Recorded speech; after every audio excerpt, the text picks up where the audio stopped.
ওই বাড়ির লোকজন একদম তোমার মতন মেয়ে খুঁজছে তাদের ছেলের জন্য।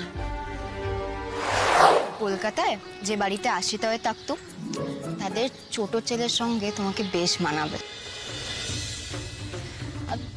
হ্যাঁ, ছেলেটা কিটকেল বটে, কিন্তু তুমি ঠিক তাকে দমিয়ে মানুষ করে নিতে পারো। তোমার তো খুব বুদ্ধি গো, সত্যি বলছি গো।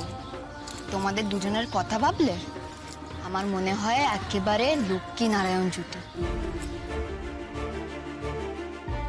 আর জানো তো, ওই বাড়ির লোকজন একদম তোমার মতন মেয়ে খুঁজছে তাদের ছেলের জন্য।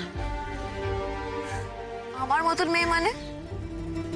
মানে সুন্দর দেখতে, অনেক লেখাপড়া জানা, শহরের মেয়ে। তাই? আজই ডাউনলোড করুন আর এনজয় করুন আপনার পছন্দের শো।